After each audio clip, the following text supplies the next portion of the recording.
Good evening, ladies and gentlemen, boys and girls, children of all ages. Welcome back to the Great Move Rad podcast. I'm your host Gaston, joined by my co-host, Jerryofdom. and today we are talking about the new Disney Plus original film, Disenchanted, which is, of course, a sequel to Enchanted, Yes. about 15 years later. For no reason at all. Yeah. So let's kick this thing off with our previewing thoughts. You want to start us off? Um, I don't know what to expect as we both kind of came to a conclusion the last time it didn't need a sequel. Mm. And it's just kind of like, all right, most sequels of Disney movies aren't that good. Some are more impactful than others, but majority of the time, no one remembers them. I think the only real sequels of Disney movies that I remember is Lion King sequel, Mm. one and a half and two. But other than that, I don't remember the sequels of movies from Disney. No, you hit the nail on the head. A lot of, especially their sequels to their like '90s films, pretty much nobody remembers them unless your whole thing is knowing a lot about Disney like me. The average person, even people who've seen the movie, maybe even liked them as a kid, they don't remember those movies at all. Um, so it was interesting. Although their sequel game has definitely gotten more prominent. I'm not going to say better, but more prominent with the likes of Frozen 2, Ralph Breaks the Internet. Those are at least movies that people know exist. And Yeah. conversely to like Beauty and the Beast Enchanted Christmas or Hunchback of Notre Dame 2 or Pocahontas 2, Aladdin 2 and 3. Like, most people don't know these movies exist. No. And I was very much of the. We praised Enchanted so much. It's essentially a perfect movie. It makes you feel good. It's great. It didn't need a sequel. If it had ended where it was, it would have been fine. Is that still going to be our opinion at the end? We'll stay tuned to find out how we stack up this one. Did it need to happen or not?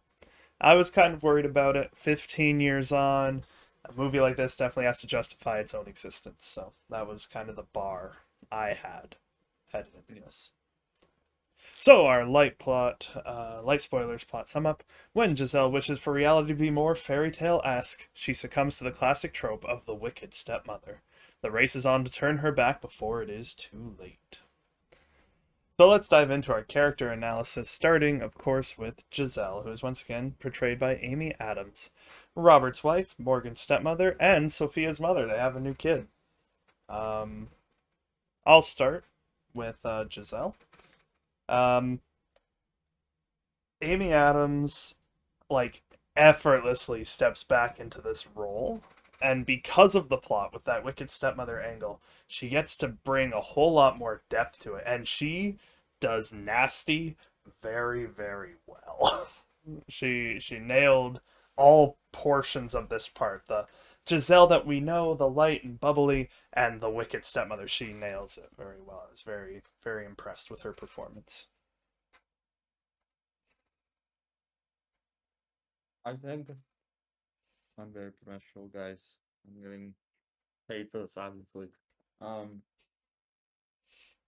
she did well, and especially at the beginning, seeing how she's dealing with being a mother and how she's dealing with parenthood.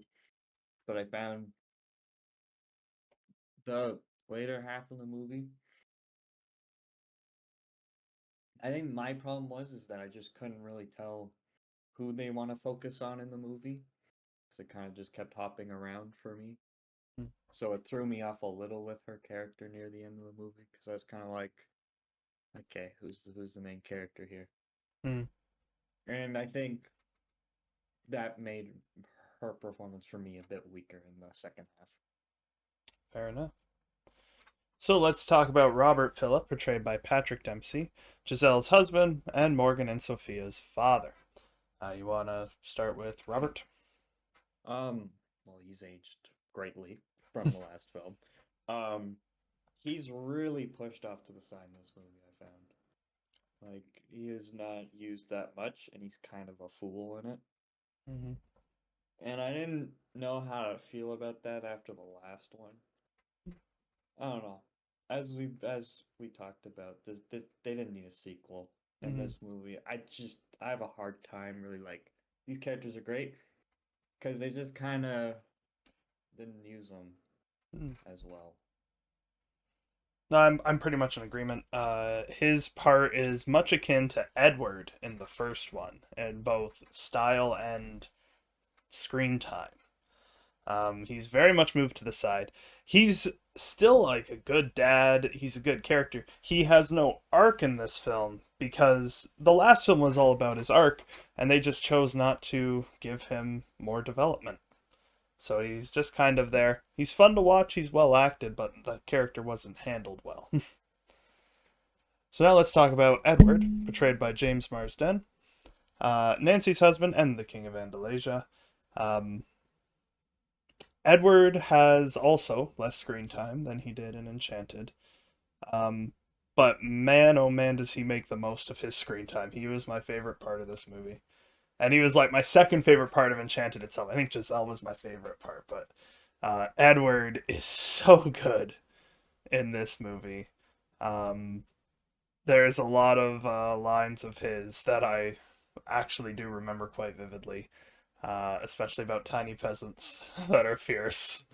Um, I like Edward a lot. And James Marsden does not look like he's aged a single day somehow. Everyone else you can tell is older, and Yeah, then there's James Marsden who's just he's fine. yeah. As I'm in the same agreement, he was the best part of this movie Mhm. because he's still that fun up and going, and it doesn't need to feel. They didn't need to do anything. Mm. He's still fun and enjoyable, and he makes you enjoy the movie when he's on screen. Yep. And I was glad for that. That there was something that I enjoyed more than just a basic movie. Mm. So now let's talk about Nancy Tremaine, portrayed once again by Adina Menzel, Edward's wife and the Queen of Andalasia. Yeah, it's your turn. Um, no, I forgot that. Um, she has more of a role in this movie. I found. Mhm. I think her character is better in this one than in the last one. I think overall, the characters from Andalasia are better in this movie. Mm. Um, and she does well with helping characters move up through life, helping them and showing them the way. But she definitely is a supporter character in this movie. Yeah. Well, she gets to actually sing in this one. Adina Menzel is a classically trained Broadway actress who was very famous for the role of the Wicked Witch of the West in the Broadway play Wicked, which has I've heard the song on lists of hardest Broadway songs to sing. It's pretty darn impressive, and she brings those vocal chops as well. Of course, in case you didn't know, this is also Queen Elsa from Frozen. She can sing.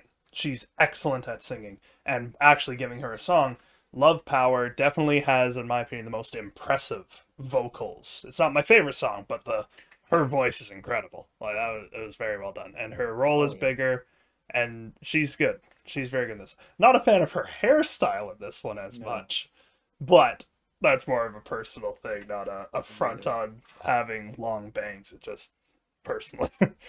um, so let's talk about Melvina Monroe, who is our main villain, kind of equal with Giselle. Villain. yeah. I like how they did it. I'm not complaining that they did it that way. It's just hard to quantify what she is in this story. She's portrayed by Maya Rudolph, famous stand up comedian.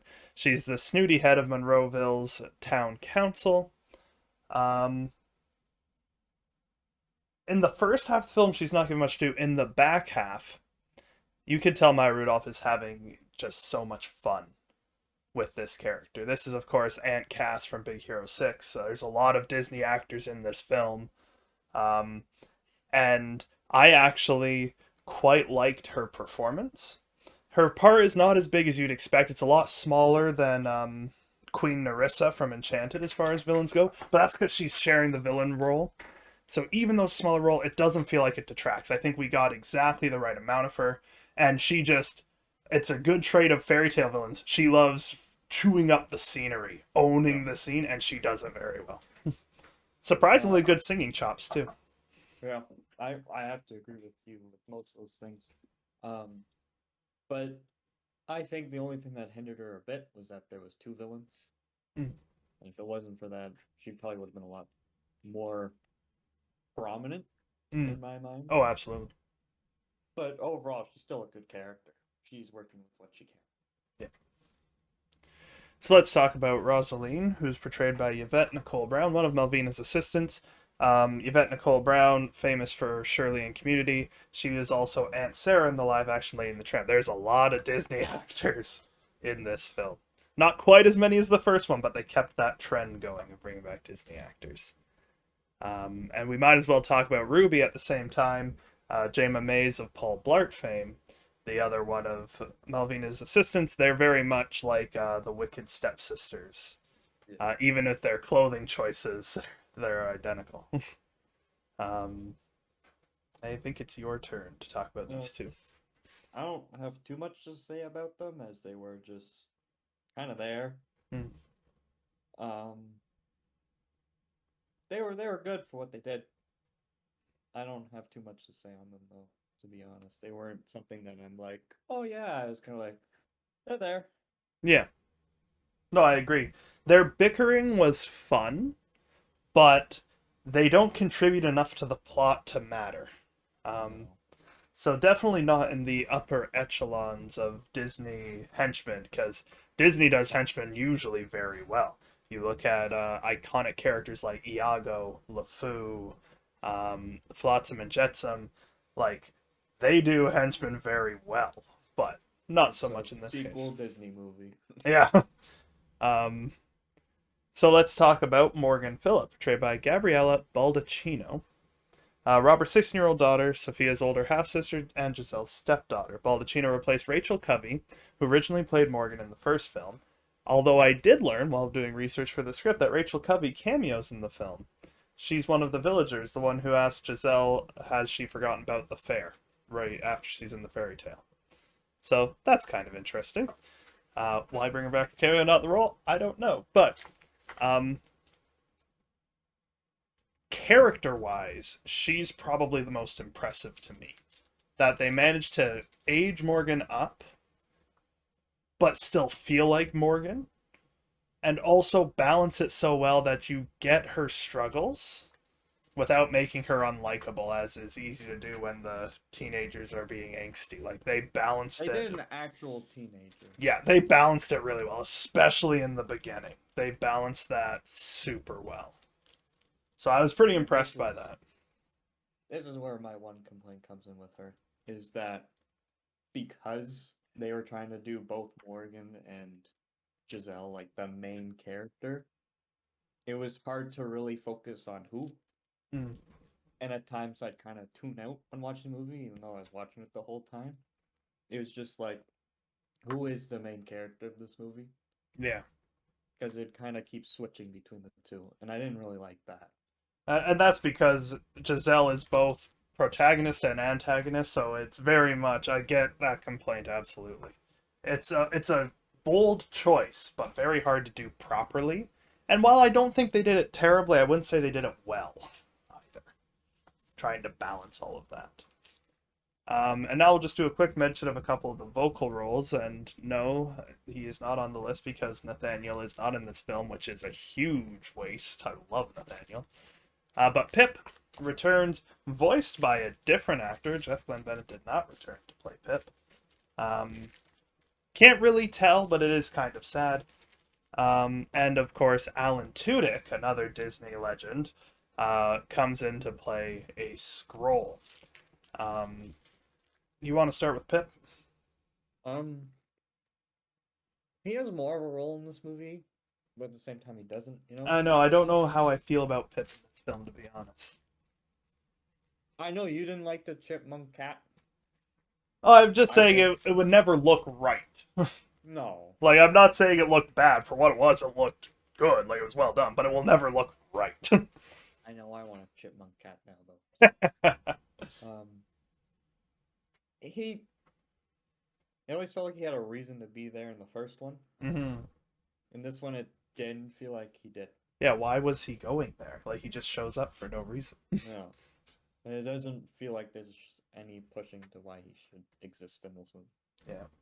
Other than he's telling the story. And it's Pip, who's, like, one fan favorite, but... I want to talk about Scrolly, whatever you want to call him. Alan Tudyk's performance is amazing. You can tell he's bringing his usual Alan Tudykness to this role. But why is the scroll a thing? It really contributes absolutely nothing. They use it Yeah. for exposition for the villain, but they use it for exposition off screen. Yeah. What is the point? No, He didn't. I'm not No. trashing Alan Tudyk's performance. I loved it. He was his It was usual the movie bouncy star. self. Yeah, why is this thing is make it matter or use Alan Tudyk elsewhere? Like he was great, he always is. He was doing his King Candy voice, which is an impression of the Mad Hatter from Alice in Wonderland, is what he's doing, and it was great. But why is he there? There's no reason for his existence in this That movie. is my biggest complaint about the characters. Is they had Alan Tudyk, and Alan Tudyk was great, but you can't help but feel that he was wasted and shouldn't have. Like, why is this character a character? Why this could have just been a scroll that was read. Like, Yeah. this served no purpose, and that is a complaint I have. So, the effects and cinematography. The effects are mostly solid, especially for a Disney Plus original. With the recent Marvel efforts, there's been a lot of questions about how the effects are being used. Um, this one mostly worked for me. Some of the animal work is off, but that's because you can't make an animal do exactly what you want the animal to do. I think the thing to look at for the effects is it's like we look at Enchanted as well, and like the effects aren't super spectacular. No, they And were so are the serviceable. movie too. They were serviceable, but they weren't like They were holy ah. crap, this is it's like you know that they're CGI. Yeah. And this is the same thing again. That's to expect from like a Disney side movie. Mm. You know? My big complaint with the effects is actually the animated portion, Andalasia. To me, it just didn't look as smooth. It looked choppier. And I'm like, animation, 2D animation, that's Disney's wheelhouse. That's their history. That's what they're great at. Why was this? It just seems so lacking to me. Wasn't I as think alive as the original. I think the way to look at it is that when the original came out, that's over how long ago It's was that now? 15 years. They probably still had a lot of the 2D animators that used to Mm, be around for so many Disney movies. right. There is a Because it's lot so less 2D 3D now. animation prominent in Disney movies, and Yeah. most of them are only 3D. And Hmm. I think that's been a big hinder on that. That's a fair thing to look at. I was watching the new Disney Plus documentary about Mickey that just came out. Highly recommend, by the way. And they were talking about 2D animation and how there's only like 60 animators of the 3,000 employed by the company that are 2D animators anymore. So that's a very good insight. Um, but all in all, the effects were decent. Cinematography was serviceable, nothing special, nothing bad, but nothing really memorable either that No. stands out to me. With the exception of one musical number and a few of the scene transitions. There was one in particular that looked at, I was like, okay, that was really cool. A few of the scene transitions worked really well. Yeah.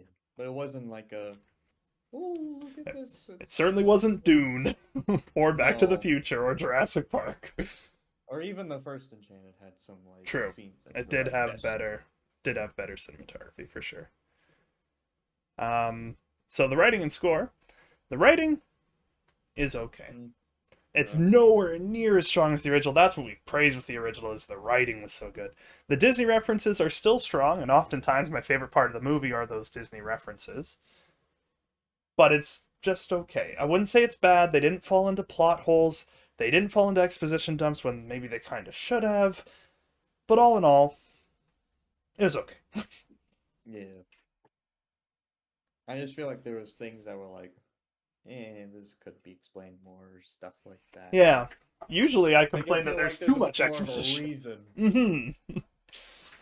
The score is solid, but the soundtrack is decidedly weaker than the original. The song Batter was the standout song to me. I quite enjoyed it. And Idina Menzel's powerful voice in Love Power is great. But with the original, almost every song gets in your head for like a week after watching. Yeah. I know that I was impressed with Idina Menzel's voice in Love Power. I cannot tell you how the song went 2 days later, but I do remember Batter.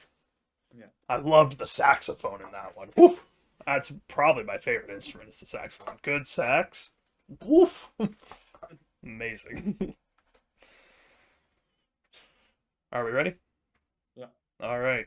Heavy spoiler time. Warning, warning, warning. Heavy spoilers. Boom.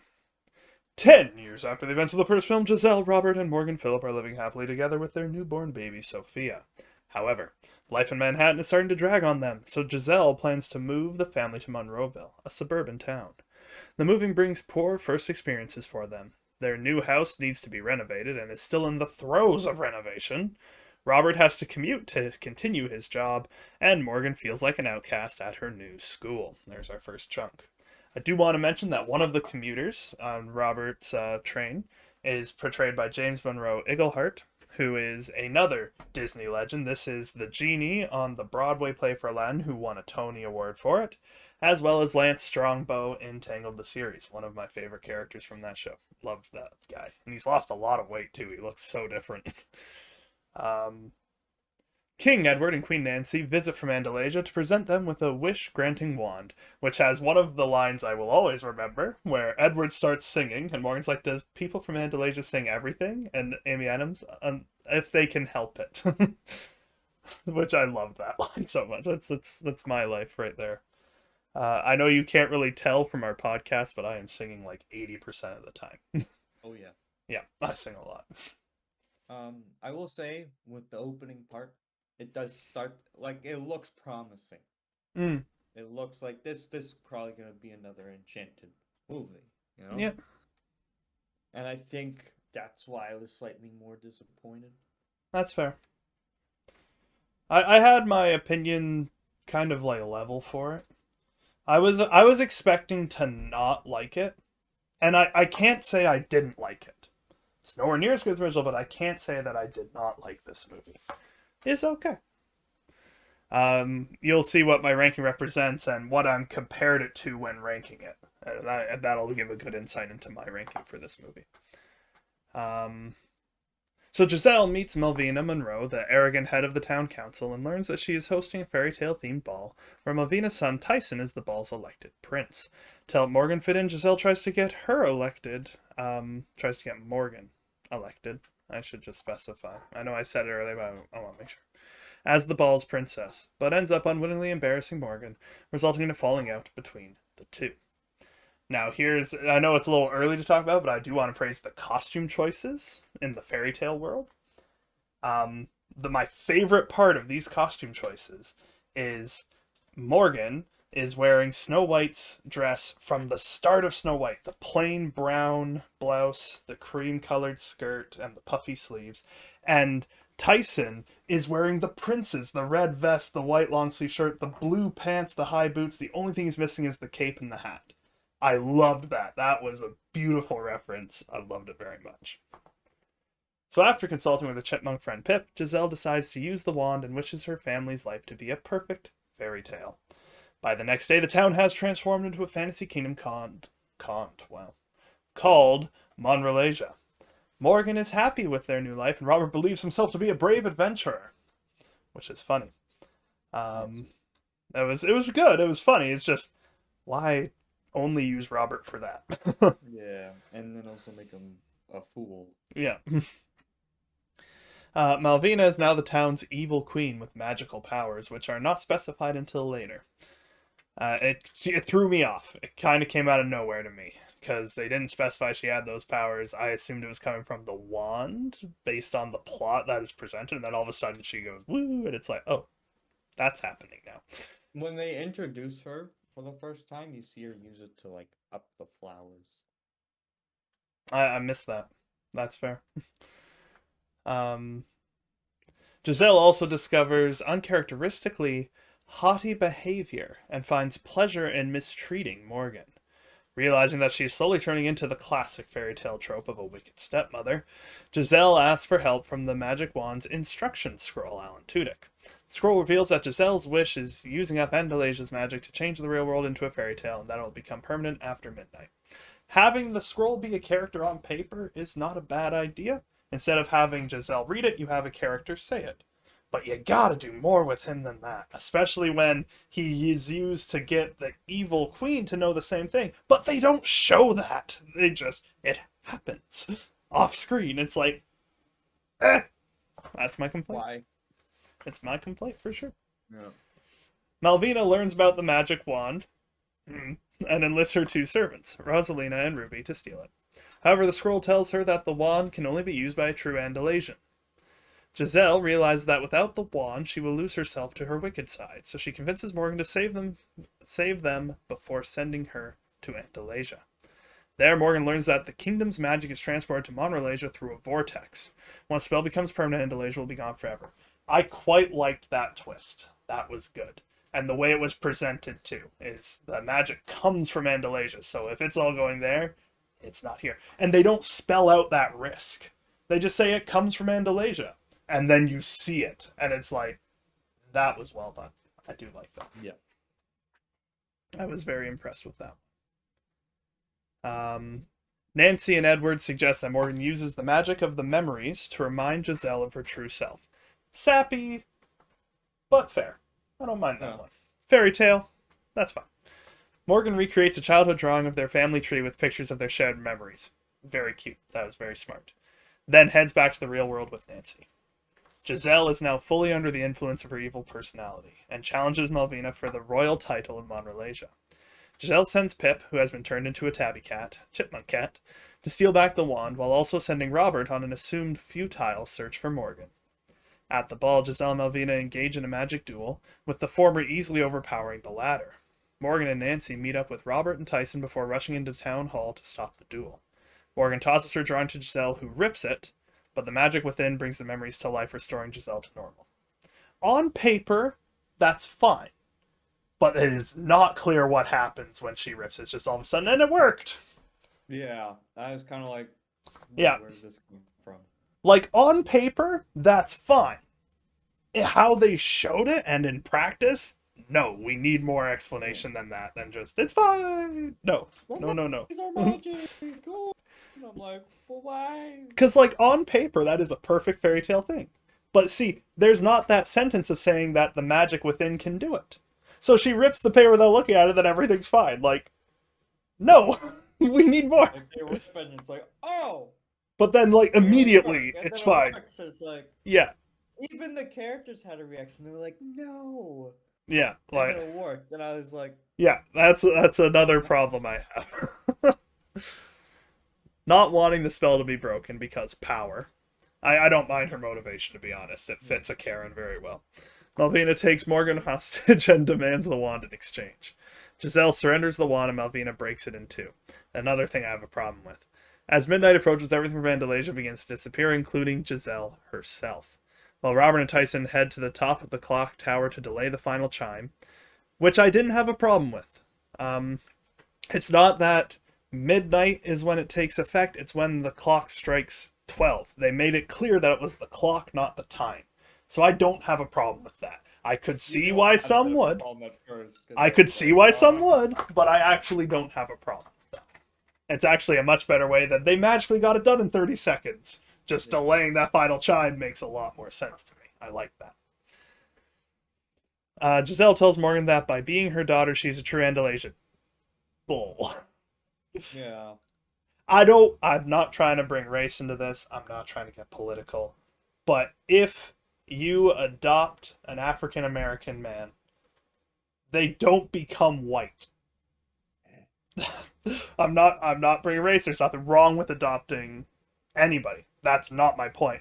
My point is, you can live in a certain place, but that doesn't make you that race or people. That's not how that works. If I came from the States and moved to Italy, I wouldn't start saying I'm Italian. Oh, but I was adopted by an Italian family, therefore I am a true Italian. Nice sentiment, not how that works. This is a clear biological block. You have to be Andalasian. If, like, Sophia, fine. Born from Giselle, fine. Morgan is not. Morgan is New Yorkan. It's another problem with this film. I'm not trying to bring race in this. Please don't cancel me. I'm not even famous yet. I'm just saying. Cancel. I'm just saying. Cancel. 10 Um, years from now, Peter, they're gonna bring this back. I know. If I get big, I'll just cancel the Great Movie Ride podcast and delete all traces of it. It only gets one Just delete download this anyway. channel. It only gets one download anyway, so goodbye. um, so, um, Morgan wishes she were home and her mother, just as home with her mother, sorry, just as Melvina attempts to make the clock tower chime before it was destroyed. So, another problem I have. Malvina breaks the wand, and then Giselle's like, "You can't actually break the wand because magic can't be broken." Which, whatever. But The wand's no, broken. it makes all of the. So here's the problem, and I just put this together. The problem with the ripping of the tree and the breaking of the wand is they are used to build tension and resolved immediately after, so it just comes off as cheap. That's what it is. Yeah. That's the problem I have. It is cheap storytelling. Oh no, it worked. Oh no, it works. Like, that's the problem. It is Oh. cheap storytelling. Yeah, I didn't. Yeah. I was kind of sick of it. So Morgan awakens in their house and finds everything normal again. Only she and Giselle are aware of the events, while everyone else believes it to be a dream. I'm fine with that. That makes sense to me. They are the only ones who knew what was really going on because she went to Andalasia. Yeah. Giselle apologized to Malvina for stepping over her plans, with Malvina allowing Giselle to join her council. I love the implication of this. They don't address it, but based on her body language and face, and everyone thinks it's a dream, Malvina is now scared to death of Giselle. She is horrified at what she might. Maybe there is a spot on the council. Please don't kill me. Because she would know that she doesn't actually have magical powers. But this random new Giselle person, that's she's terrified of Giselle, and I like that. I think that's hilarious. Yep. Especially when Giselle is so nice and sweet now. um, Robert has opened a small practice in Monroeville. Morgan and Tyson have started dating. And Nancy and Edward arrive for another visit to the Phillips in their now happy life as the movie draws to an end.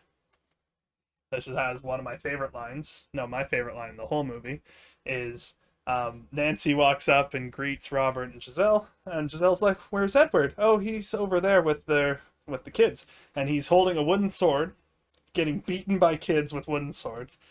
And I killed you, and he walks away. "You did not kill me, you just grazed me." And he goes and meets them, and you have very fierce tiny peasants. I loved that line. I'm gonna use that with my nieces. That is hilarious. So favorite and least favorite scene. You want to start with your favorite? Favorite is the Edward fighting the little peasants. Tiny peasants. Tiny peasants. Oh, it is so good. Least favorite is honestly that whole thing with and the wand isn't broken, and it's like, this is no. So my favorite scene was Batter, the song, the sequence. I loved it. And there were so many good references when Malvina is looking through her cabinets of stuff to do to Giselle. There's like the rose for Beauty and the Beast. There's a drink me bomb for Alice in Wonderland. It's very clever. Least favorite is the climax. That whole thing up until Giselle dies. Then it got a lot better. Yeah. Because then it was like emotional and powerful. Getting to that point was bad. It's like the train went off the rails for like 10 minutes and then somehow got back on the track. Somehow. Yeah. So I'm interested in what you have to say. What is your overall rating?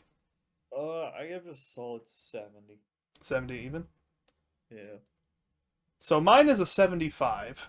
And what I did is I compared it to all of the other movies we've done.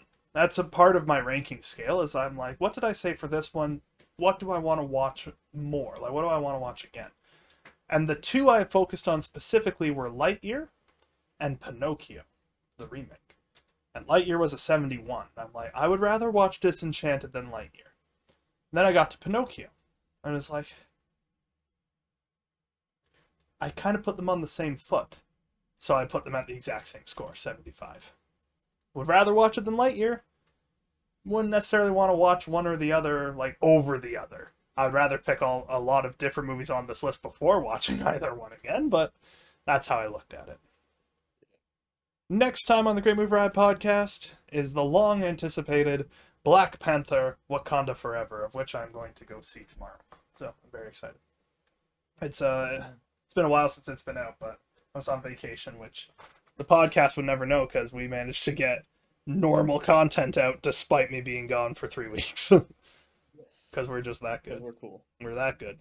We are professional. For the Great Movie Ride podcast, I've been Gaston. I've been Jerryofdom. And we will see you in the movies. Goodbye, everybody.